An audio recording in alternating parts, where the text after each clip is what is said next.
Hello people, welcome back to my YouTube channel before exam. जैसा कि आप सब लोग देख सकते हैं, यहाँ पे एक प्रश्न लिखा हुआ है, मैथ्स का ही है, गणित का ही है। ठीक है, तो उसमें दिया गया है यदि 1 - 64x³ -12x plus p x का स्क्वायर बराबर 1 - 4x का होल क्यूब है तो p का मान ज्ञात कीजिए। और नीचे ऑप्शन दिए गए हैं। ऑप्शन ए है 48, ऑप्शन बी है 16, ऑप्शन सी है -12 एंड ऑप्शन डी है -48। जी हाँ स्टूडेंट, इस टाइप के जो प्रश्न और या क्वेश्चन आपको एग्ज़ाम्स के पेपर में देखने के लिए अधिकतर मिलते ही हैं, क्योंकि एग्ज़ाम पॉइंट ऑफ व्यू से ही बनाए जाते हैं, चाहे स्कूल का हो या कॉलेज का हो या फिर हो कॉम्पिटिटिव एग्ज़ाम। इस टाइप के क्वेश्चंस तो आपको पूछे ही जाते हैं, जहाँ पे p का मान क्या है या x का मान क्या है या y का मान क्या है ज्ञात कीजिए। इस टाइप का प्रश्न एक या दो तो आपको मिलेंगे ही। बहुत इंपॉर्टेंट क्वेश्चंस होते हैं इस टाइप के, पर इसको हल करना बेहद आसान होता है। जैसे कि आपने टाइटल पे ही पढ़ा होगा कि जो मैथ सॉल्व करना जानना चाहते हैं कि किस तरीके से हल किया जाता है, तो वो ये वीडियो देख सकते हैं। ठीक है, तो चलो बिना समय गवाए शुरू करते हैं। तो जिस तरीके से ये टर्म दिए गए हैं उनको लिख लेते हैं। यदि 1 - 64x³ -12x plus p x square is equal to 1 - 4x का होल क्यूब इसलिए कहा क्योंकि ये जो टर्म है ना वो ब्रैकेट के अंदर है और पावर उसके बाहर है, इसलिए होल क्यूब। ओके, और ये इस टाइप के टर्म को आइडेंटिटी का उपयोग करके सॉल्व किया जाता है। जी हाँ, आपने सही सुना, आइडेंटिटी। मैथ्स है तो आइडेंटिटी तो आपको पता ही होनी चाहिए क्या होती हैं। बहुत सारी आइडेंटिटीज़ होती है मैथ्स में, लेकिन उनमें से हम कुछ इम्पॉर्टेंट आइडेंटिटीज़ जो उपयोग की जाती हैं उनको ही हम याद रखते हैं। अब आइडेंटिटीज़ क्या होती हैं, घबराने की ज़रूरत नहीं है जो पहली बार ये वीडियो देख रहा हो। फॉर्मूला को, मैथ्स की जो फॉर्मूला होते हैं ना, बेसिक्स, उन्हीं को आइडेंटिटीज़ कहते हैं अधिकतर, लेकिन उनको आइडेंटिटीज़ के नाम से जाना जाता है। इस पर भी मैंने वीडियोस बनाई हैं, आप चाहें तो देख सकते हैं शॉर्ट वीडियोस। और अगर आप चाहते हैं कि आप पूरी आइडेंटिटीज़ मैथ्स की पढ़ें, समझें या देखें, तो उसके लिए आपको कमेंट सेक्शन में बताना पड़ेगा। तो मैं उसके लिए अलग क्लास जिस दिन लूँगी उस दिन वीडियो बना दूँगी। ओके, ठीक है।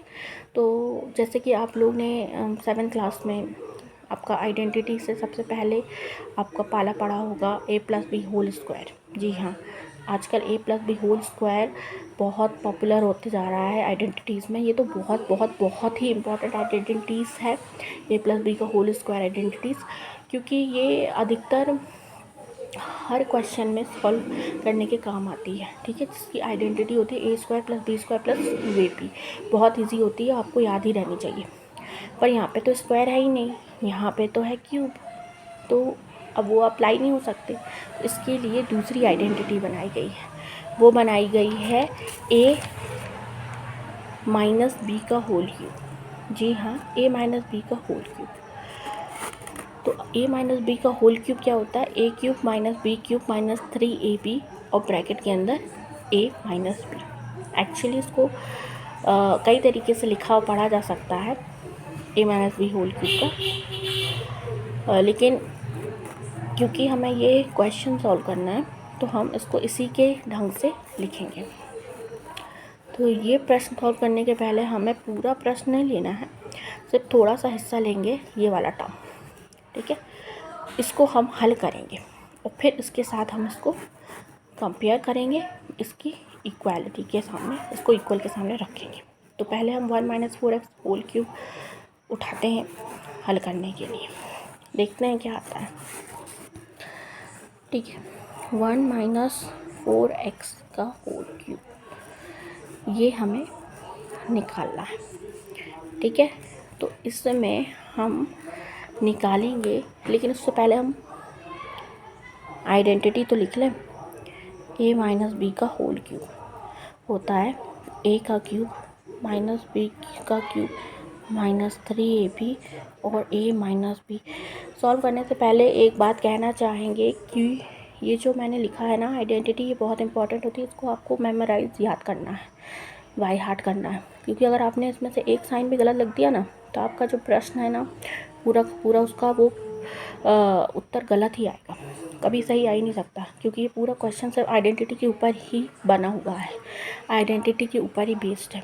ठीक है ना, तो आपको आइडेंटिटी का खास ध्यान रखना है। ठीक है, अगर आपको आइडेंटिटी अच्छे से पता है तो ही आप इस टाइप के क्वेश्चन सॉल्व कीजिए, वरना उससे पहले आइडेंटिटी याद कर लीजिए या मैथ्स का फॉर्मूला। ठीक है, a माइनस बी का whole cube is equal to a cube minus b cube minus 3ab और ब्रैकेट में a माइनस बी। एक्चुअली इस आइडेंटिटी को आपने देखा तो होगा, लेकिन इसको कई तरीके से लिख सकते हैं। ठीक है, लेकिन हमने अभी यहाँ पे इसी तरीके से लिखा है। तो इसका उपयोग करते हुए हमें ये टर्म सॉल्व करनी है। जैसे कि आप देख रहे होंगे, ये वाली जो सम है ना, ये वो टर्म है, सॉरी, ये इसके ऊपर बेस्ड है, मतलब a minus b whole cube की जैसे इसको अरेंज किया गया है। ठीक है, तो इसमें हमें क्या करना है, जैसे ये है ना, इसमें पुट कर देना है, बस हमें a और b की वैल्यू पता होनी चाहिए।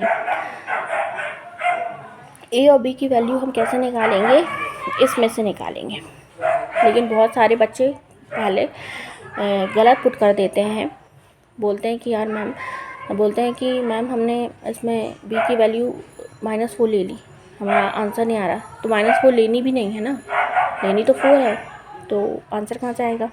इसलिए हमें वैल्यू कैसे लेनी है उस पर भी ध्यान देना है।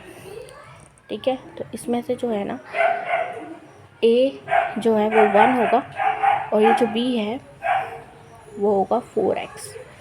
ये माइनस नहीं लेना है, क्योंकि आइडेंटिटी पहले से ही माइनस के फॉर्म में है। ठीक है, इस पर खास ध्यान रखना है कि आपको आइडेंटिटी याद होनी चाहिए, पहला पॉइंट। दूसरा, आपको वैल्यू लेने में गलती नहीं करनी है। अगर माइनस वाली आइडेंटिटी है तो आपको सिर्फ a और b की वैल्यू देखनी है, माइनस प्लस नहीं देखना उसमें, सिर्फ माइनस की आइडेंटिटी में। ठीक है, तो a की जगह पे 1 और b की जगह पे 4x। ओके, अब हमें इस पर पुट कर देना है, ताकि हमें 1 माइनस 4x होल क्यूब की वैल्यू पता चल जाए कि क्या आई है।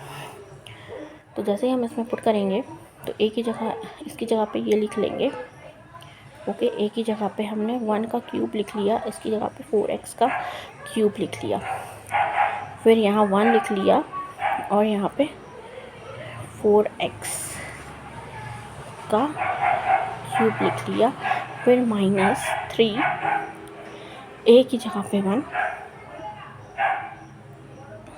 अच्छा मैंने लगता गलत लिख दिया। ओके, ये नहीं आएगा, ये हो गया। अच्छा, ये तो इसकी जगह पे हम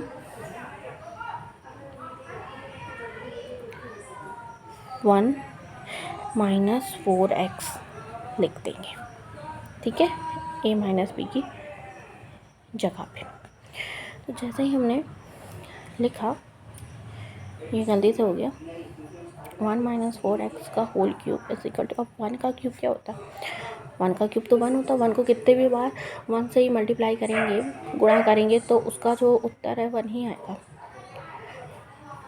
फिर माइनस लिख देना है, क्योंकि यहाँ पे माइनस है।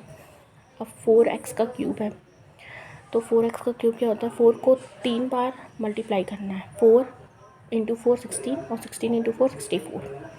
4 को 3 बार 4 से गुणा करने पे 64 आएगा, तो 64 x का x क्यूब हो जाएगा, माइनस 4 3 जा 12 होता है x, और 1 माइनस 4x, क्योंकि ये माइनस भी है।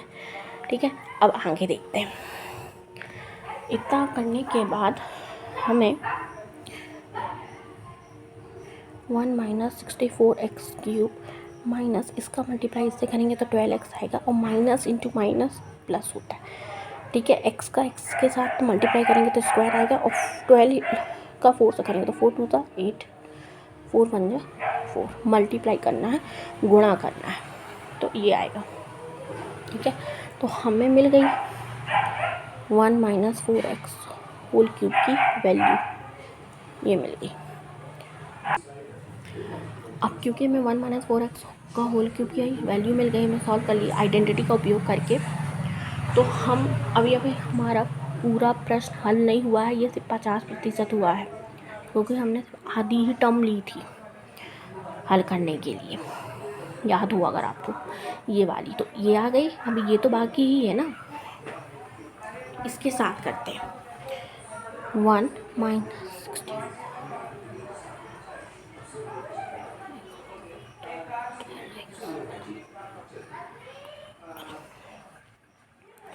माइनस 4x का whole cube.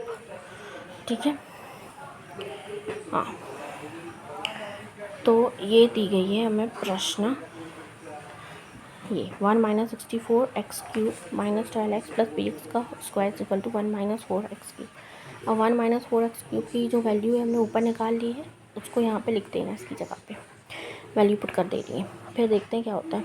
1 minus 64x cube minus 12x plus bx का स्क्वायर बराबर, ये क्या है ऊपर देख लेना है, ये है आपका 1 minus 64x cube minus 12x plus 48x का स्क्वायर।